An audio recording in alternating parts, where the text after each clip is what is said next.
Hello students, yes study channel में आपका स्वागत है। आज हम क्लास 10 की एनसीईआरटी सिलेबस की टेग्नामेंट्री टॉपिक की स्टडी करेंगे। ठीक है, आप हमारे यूट्यूब चैनल को सब्सक्राइब करना ना भूलें और बेल आइकन दबाकर मेरी अगली वीडियो की नोटिफिकेशन पाने के लिए तत्पर रहें। ठीक है, अगला है, आज हम लोग पढ़ने चल रहे हैं टेग्नामेंट्री, जो कि हाई स्कूल सिलेबस का एक इम्पॉर्टेंट पार्ट है और एनसीईआरटी पैटर्न पर लिया गया है। ठीक है, तो एनसीईआरटी पैटर्न के थ्रू हम लोग टेग्नामेंट्री में क्लास 10 में 3 टॉपिक पढ़ेंगे, जिसमें है पहला इंट्रोडक्शन ऑफ टेग्नामेंट्री, जिसे कहते हैं त्रिकोणमिति एक परिचय। दूसरे टॉपिक का नाम है टेग्नोमेट्रिकल रेशियो, जिसे हम लोग कहते हैं त्रिकोणमितीय अनुपात, और तीसरे टॉपिक का नाम है हाइट एंड डिस्टेंस, जिसे हम कहते हैं ऊंचाई और दूरी। आज हम लोग पढ़ेंगे त्रिकोणमिति एक परिचय, जिसे हम लोग कहते हैं इंट्रोडक्शन ऑफ टेग्नोमेट्री। तो इंट्रोडक्शन ऑफ टेग्नोमेट्री में हमें कुछ चीजें जानना जरूरी है, जैसे त्रिकोणमिति की परिभाषा यानी डिफिनीशन ऑफ टेग्नोमेट्री। तो डिफिनीशन ऑफ टेग्नोमेट्री में देखिए, जैसा कि हम लोग लिखते हैं, अगर हिंदी में लिखें तो त्रिकोणमिति लिखते हैं, त्रिकोणमिति। और इस त्रिकोणमिति का अर्थ होता है, इसमें देखिए हमें 3 चीजें दिख रही होंगी। पहला है त्रि का मतलब होता है 3, और कोण दूसरा है कोण, और तीसरा है मिति। मिति मीन्स होता है कोई चीज का रचना करना, किसी ऑब्जेक्ट की रचना करना। तो यहाँ पर हम लोग 3 चीजों से जान रहे हैं। त्रिकोणमिति यानी त्रिभुज से बनी आकृति का अध्ययन करते हैं। तो त्रिभुज से जब भी हम त्रिभुज के बारे में पढ़ते हैं तो त्रिभुज के 2 ही चीजें होती हैं, एक होता है बेटा उनके एंगल्स और दूसरे होते हैं उनके साइड्स। अगर हम एंगल्स की बात करें तो उसमें 3 एंगल्स होते हैं और 3 साइड्स होते हैं। जैसे तो अगर हम इस चीज को जान लिए हैं तो हमें सबसे पहले जानना होगा त्रिकोणमिति के लिए समकोण त्रिभुज जानना होगा। ठीक है, तो एक त्रिभुज बेसिकली इसमें सबसे ज्यादा इंपॉर्टेंट है, जिसे हम लोग कहते हैं समकोण त्रिभुज। तो आज हम लोग पढ़ेंगे समकोण त्रिभुज, जिसको हम लोग कहते हैं right angle triangle. Right angle triangle, तो इस राइट एंगल ट्रायंगल में हम लोग जानने की कोशिश करते हैं राइट एंगल ट्रायंगल होता क्या है। तो इस राइट एंगल ट्रायंगल में क्या होता है, एक ऐसा ट्रायंगल जिसकी 3 साइड्स होते हैं और तीनों साइड्स के नाम होते हैं, और इसमें एक एंगल जो होता है वो 90 डिग्री का होता है। तो ये हमारा 90 डिग्री हो गया। अब सबसे बड़ी साइड्स को हम लोग बोलते हैं हाइपोटेनियस, जिसको हिंदी में कर्ण बोलते हैं। और अगर हमने मान ली सपोज किया इसको एंगल थीटा, तो इसके सामने का ये साइड जो होगा इसको हम लोग बोलते हैं परपेंडिकुलर। ठीक है, और जो अदर साइड बच जाता है उसको बेस बोलते हैं। अगर हम इनका नेम करें ए बी एंड सी, तो ये हमारा हो गया एक ट्रायंगल, जिसे हम लोग कहते हैं राइट एंगल ट्रायंगल। अब इस राइट एंगल ट्रायंगल के बाद हम लोग जानने की कोशिश करेंगे पाइथागोरस थ्योरम। तो पाइथागोरस थ्योरम होता क्या है, आइए जाने। तो पाइथागोरस थ्योरम इसी राइट एंगल ट्रायंगल पर अप्लाई होता है, जैसे कर्ण पर बना वर्ग यानी हाइपोटेनियस का स्क्वायर जो होता है, अदर यानी अदर का मतलब हो गया परपेंडिकुलर एंड बेस के स्क्वायर के सम के इक्वल होता है। यानी हम फार्मूला अप्लाई करें तो ये होता है h square equal to p square plus d square. ये p स्क्वायर का मतलब हो गया परपेंडिकुलर का स्क्वायर, d स्क्वायर का मतलब हो गया बेस का स्क्वायर। ठीक है, और h स्क्वायर का मतलब हो गया हाइपोटेनियस स्क्वायर। तो ये हम लोग पढ़ लिए पाइथागोरस थ्योरम।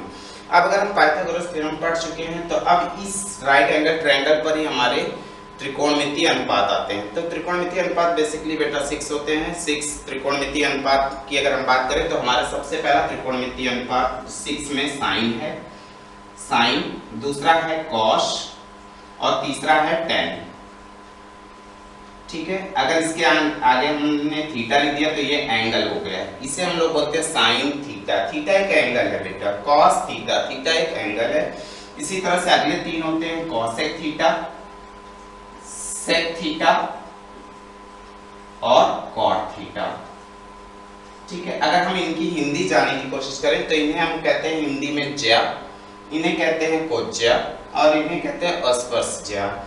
यानी कौशिक को हम लोग बोलते हैं कोटि कोज्या, ये कोटि ज्या या कोटि विक्रम ज्या, इसको हम लोग बोलते हैं कोटि कोज्या या विक्रम कोज्या। इसको हम लोग बोलते हैं कोटि अस्पर्शज्या या विक्रम अस्पर्शज्या। अब अगर हम इसके बारे में इस ट्रायंगल के अनुसार रेशियो देखें तो रेशियो जो होता है इसका होता है परपेंडिकुलर अपॉन हाइपोटेनियस, यानी इसको बोलते हैं लंब और इसको बोलते हैं कर्ण, यानी लंब बट्टे कर्ण, लंब। और दूसरा अगर हम कॉस की बात करें तो कॉस का रेशियो जो होता है वो होता है बेस अपॉन हाइपोटेनियस, यानी अगर हम इसकी हिंदी जानने की कोशिश करें तो ये आधार होता है और इसको बोलते हैं कर्ण। और tan थीटा जो होता है इसका होता है बेटा परपेंडिकुलर अपॉन बेस।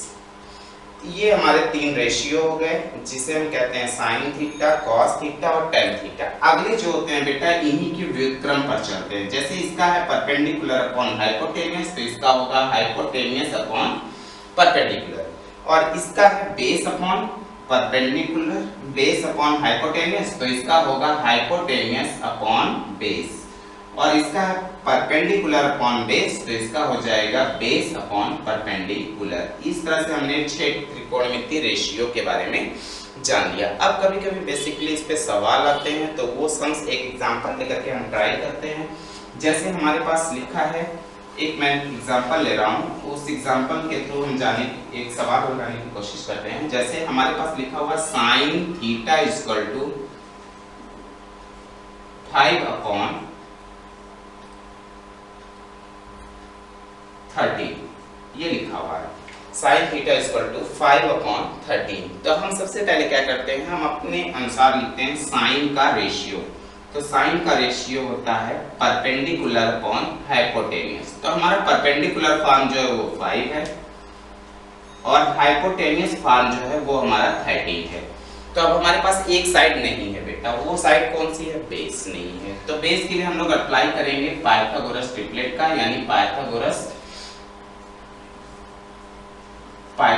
ट्रिपलेट जाने।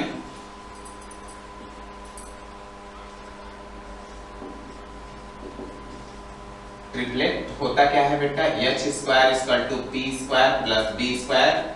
तो अब हमारे पास h की वैल्यू है 13 का स्क्वायर, p की वैल्यू है हमारे पास 5 का स्क्वायर और b की वैल्यू हमें नहीं गेन है।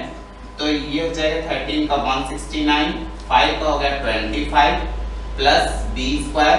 अब यहाँ से हम b स्क्वायर की वैल्यू निकालेंगे तो 169 माइनस 25, सॉल्व करेंगे तो p स्क्वायर इक्वल टू 144, यानी b स्क्वायर की वैल्यू आ जाएगी 12। b स्क्वायर की वैल्यू होगी 144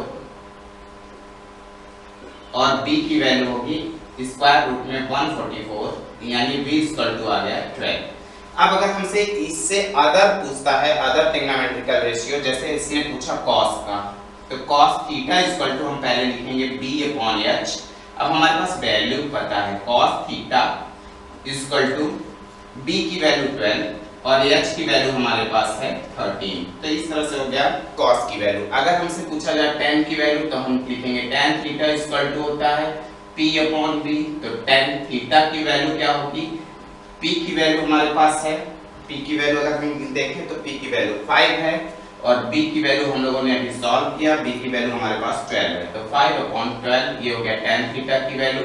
और अगले 3 के बारे में पूछता है तो हम फट से बता सकते हैं। जैसे साइन का है तो साइन का रेसिप्रोकल यानी व्युत्क्रम जो होगा cosec थीटा होगा, cosec थीटा इक्वल टू होगा साइन थीटा की 5 अपॉन 13 है तो इसका हो जाएगा cosec का 13 अपॉन 5। सेक की बात करें तो सेक थीटा बराबर होगा 13 अपॉन 12 और अगर हम cot की बात करें तो 12 अपॉन 5। इस तरह से हम नेक्स्ट कई एग्जांपल्स